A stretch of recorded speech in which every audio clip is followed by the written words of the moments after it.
आज इस ऐतिहासिक चौक पर इस सभा को आयोजित करने वाले निहाल भाई, इंसान भाई, यहाँ के स्थानिक माजी नगर सेवक दीना भाई और मंच पे बैठे हुए हमारे उत्तर प्रदेश और बिहार से आए हुए तमाम सीनियर लीडर्स, मैं असद सिद्दीकी साहब का नाम ले रहा हूँ, बाकी मुझे आज माफ़ कीजिए। हमारे एनसीपी के अध्यक्ष शोरगुल्लू साहब, मुंबई से आए हुए जिन्होंने आज बहुत ज़ोरदार तकरीर की, महबूब भाई, और तमाम मेरे मुंबई से आए हुए दोस्त, तमाम समाजवादी पार्टी के नेतागण, माजी नगर सेवक जितने भी बैठे हैं स्टेज पे मेरे युवा साथी जितने खड़े हैं, मैं आप सबका तहे दिल से शुक्रिया अदा करता हूँ। जितना भी मैं शुक्रिया अदा करूँ कम है कि आज इस नई बस्ती की भीड़ दिखाती है कि 23 तारीख को नई बस्ती की यादी का क्या नतीजा होगा।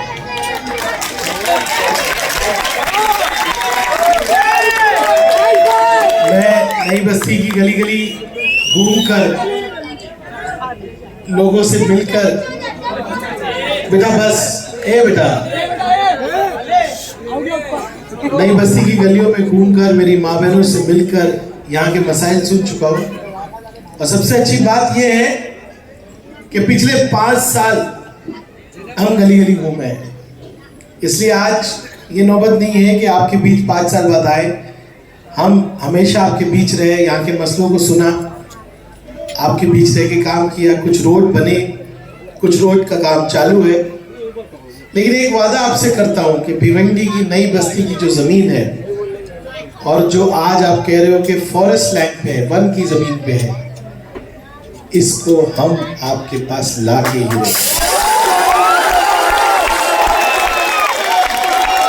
मुझे याद है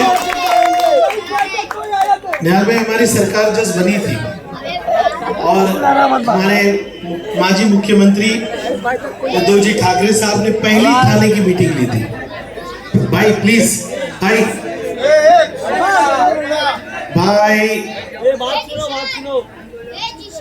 आपके अहम बातों पे हम बात कर रहे हैं। पहली मीटिंग थी, पहली, और तब पहली मीटिंग में मैंने उद्धव साहब से कहा था कि मेरे डोंगर के जो इलाके हैं उनको वन की ज़मीन में आपने रखा है, और जब नगर सेवक थे ये लोग तो इन्होंने प्रस्ताव रखा था कि कॉर्पोरेशन की ज़मीन ले लो और ये ज़मीन वापस दे दो।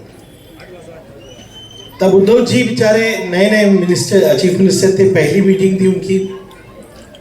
उसी मीटिंग में उद्धव ठाकरे साहब ने कहा था, रईस तेरी ये प्रॉब्लम मैं सॉल्व करके रहूंगा।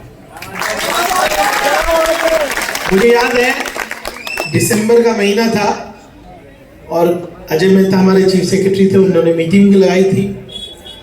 एक मेरा फायदा हो गया, मेरे एक दोस्त है सुनील प्रभु साहब, आर्य कॉलोनी करके एरिया उनके अंदर आती है, और आर्य कॉलोनी भी वही फॉरेस्ट है जो यहाँ पर है। तो सुनील प्रभु साहब ने 50% लड़ाई लड़ चुके हैं। मैंने उनसे तमाम कागजात लिए, सुप्रीम कोर्ट के जजमेंट लिए, और वो और मैं फिर दोस्त बन गए और हमने कहा हम दोनों अपनी कंस्टिट्यूंसी का मसला हल करेंगे। लेकिन फरवरी में कोविड आ गया। कोविड आते ही दुनिया बंद हो गई, सारे मसले बंद हो गए, सब लोग जान बचाने में लग गए। 2 साल कोविड के बाद हम लोग अपने पैर पे खड़े थे, तब महाराष्ट्र में हिंदुस्तान की ऐतिहासिक गद्दारी हुई और आमदार छोड़ के चले गए और उद्धव जी की पार्टी टूट गई। और उद्धव जी सीएम नहीं रहे, फिर एक नए सीएम आए, और मैं आपसे कह दूं कि महाराष्ट्र में जो 2.5 साल सरकार चलाई वो चोरी की सरकार है। वो चोरी की सरकार है, वो गद्दारी की सरकार है।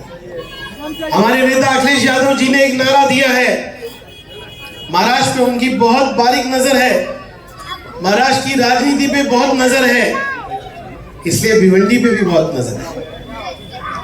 भिवंडी का ये चुनाव, महाराष्ट्र का ये चुनाव आने वाली दिल्ली की सरकार तय करेगा। दोस्तों, आप जो बटन दबाने जा रहे हो, महाराष्ट्र में जब एक नई सरकार बनेगी वो दिल्ली के हौसले पस्त कर देगी। तो अगर आप मोदी को हटाना चाहते हो, अगर आप महाराष्ट्र से ये सरकार जो फिरका परस्त है वो हटाना चाहते हो, तो 20 तारीख को साइकिल का बटन दबाइए। और मैं आपसे कहता हूं, मेरे नेता अखिलेश यादव जी कहते हैं, कितनी समझ है उनको महाराष्ट्र की। वो जानते हैं कि महाराष्ट्र आज मराठी लोग नहीं चला रहे, वो गुजरात के नेता चला रहे। उनका कहना है कि हमारी रोजी रोटी जो महाराष्ट्र की हक है, महाराष्ट्र के नौजवानों के हाथ के काम आज ये दिल्ली में बैठे गुजराती लोग गुजरात ले जा रहे हैं।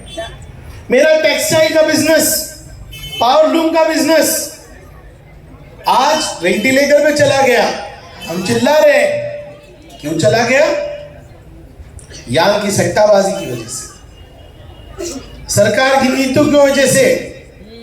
सरकार चाहती है पावर लूम पे कपड़ा ना बने, गुजरात के अंदर बड़ी बड़ी फैक्ट्री पे बने।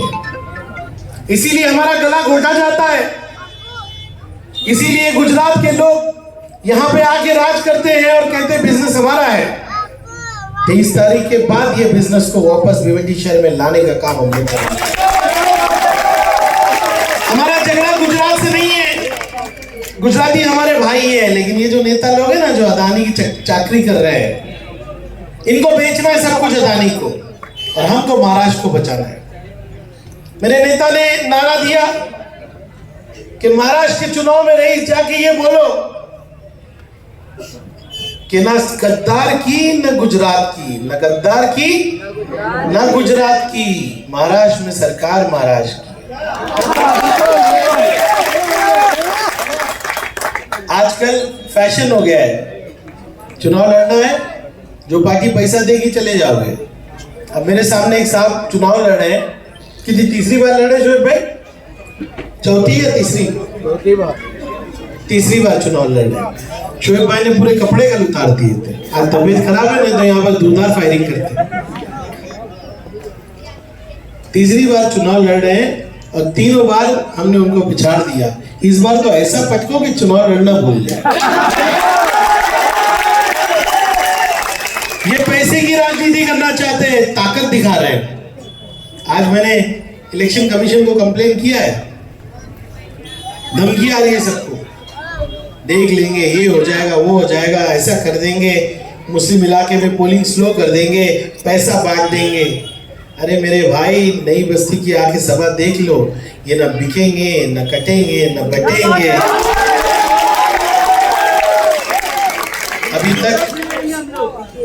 अभी तक नई बस्ती के लोगों को खरीदने वाला कोई मिला नहीं भाई। तो ये जो ख्वाब देख रहे हैं कि आके पैसा बांट के चले आएंगे, ऐसा कर देंगे, वैसा कर देंगे, कुछ भी कर लो भाई साहब, 23 तारीख को जब डब्बा खुलेगा ना, तो सिर्फ साइकिल ही चलेगी भाई। और फिर एक बार मैं कहता हूं, ये चुनाव भिवंडी की राजनीति को बदल देगा। जो नफरत की राजनीति है, जो राजनीति है धर्म के नाम पे, वो ये चुनाव बदल देगा। अब रईस शेख के साथ, साइकिल के साथ हर मजहब के लोग हैं, हर तरह के लोग हैं। कोई भी आदमी बता दे कि हमने कभी फर्क किया। रईस शेख कब्रिस्तान बनाता है तो शमशान भूमि भी बनाता है। मेरा गौतम कंपाउंड का रोड बनता है, लखड़ा मार्केट का रोड बनता है, पाइपलाइन का रोड बनता है, तो पोगांव, यवई, चविंद्रा सब जगह के रोड बनते हैं। था मैंने यहाँ पे 10 साल एक आमदार, बताइए वो 10 साल और रईस शेख के 3 साल। मैं केजीएन चौक की सभा से बोलना चाहता हूँ, आओ इसी मंच पे बहस कर लो मेरे किसी भी कार्यकर्ता से। अरे मुंह नहीं दिखा पाओगे भिवंडी के अंदर तुम।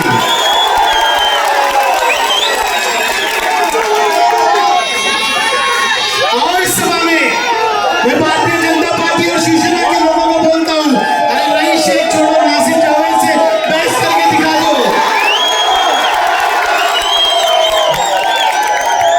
कहां पे बात करते हो? ये नफरत का शहर नहीं, मोहब्बत का शहर है। और सब लोग अब कहते हैं ना, शोएब भाई की पार्टी बहुत काम करती है, वो सच्ची बात है।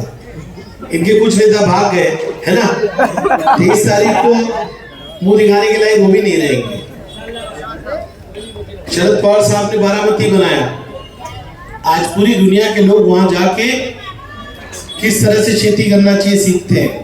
बारामती में जब आप जाओगे गांव लगेगा ही नहीं आपको, बड़े बड़े ऑडिटोरियम मिलेंगे आपको, कॉलेजेस मिलेंगे आपको।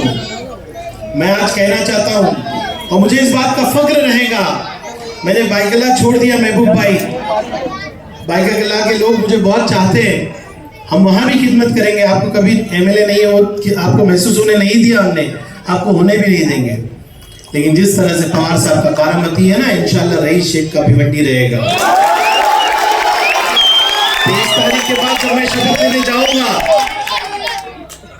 हम कसम लेते हैं सर आपकी खिदमत की, तब मैं आपको कहता हूं, मैं अपने आप को और एक कसम दिलवाऊंगा कि ता हयात में भिवंडी की खिदमत करता रहूंगा। भिवंडी की आवाम ने मुझे बहुत प्यार दिया, इज्जत दिया, पहचान दिया। अब भिवंडी की बारी है। अब आप न्यू बॉम्बे मत देखो, अब आप पूना मत देखो, अरे मुंबई के साथ कंपटीशन करने के लिए भिवंडी तैयार है। मेरे भिवंडी के बच्चों में हुनर है, टैलेंट है। मेरे भिवंडी के बच्चे जो है ना, किसी के साथ भी कंपटीशन कर सकते हैं। मैं जानता हूं, मैं गलियों में घूमता हूं, यहाँ के गलियों में, यहाँ की बस्तियों में, मेरी बच्चियों में, मेरे बच्चों में एक अलग तरह का हुनर है। अरे हम वो मोती बनाते हैं जो चाइना भी बना नहीं सकता, है कि नहीं? हमारे यहाँ पे महबूब भाई छोटी डाई मोती की बनती है। इतना छोटा मोती होता है ना कि आप सुई के बगैर उठा नहीं सकते। मुझे इस बात का फख्र है कि ये वही आबो हवा है जहाँ पे मोती बन सकता है। अल्लाह ने, कुदरत ने हम लोगों को एक तासीर दी है, और उसको पिरोने के लिए भी भिवंडी की मेरी बहन लगती है, वो चाइनीज नहीं कर पाते, इसके लिए ओरिजिनल लोग लगते हैं। अब इस मोती के उद्योग को आगे बढ़ाना है, MIDC बनाना है। और आज नई बस्ती में तो बहुत सारे बच्चे, मेरे पास 4-5 होने लिए, बहुत सारे बच्चे मेरे फैक्ट्री में जाके काम करते ना। अरे बड़ा जुल्म है यार, 14,000 15,000 की पगार, 12 घंटे काम, ना मेडिकल लीव, ना प्रोविडेंट फंड, और बिल्कुल जो है इस्तेमाल किए जा रहे। बड़ी बड़ी फैक्ट्री लगी ना, Amazon लगी है, फ्लिपकार्ट लगी। मेरा भाषण सुने हो क्या असेंबली में? सुनिए कि नहीं? अब दूसरी बार आमदार बनने जा रहा हूँ, हो सकता है शोएब भाई ने साथ दिया तो लाल बत्ती में भी आ जाए हम लोग। लेकिन भाई हम लोग मंत्री रहेंगे ना, लाल बत्ती की जरूरत नहीं, हमको आपकी मोहब्बत की जरूरत है।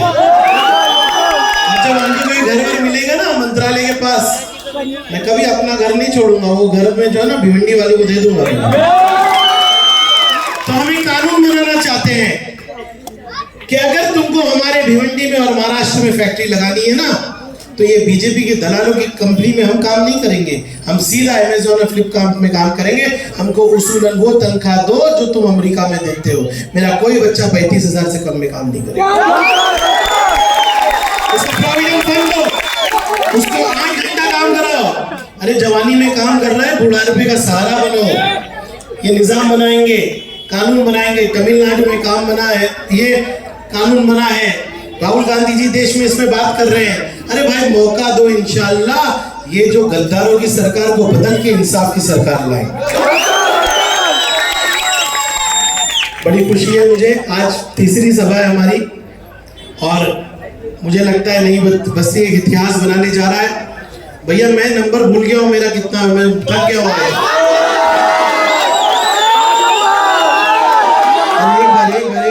कौन सा नंबर? 5 साल बेमिसाल का 5 नंबर।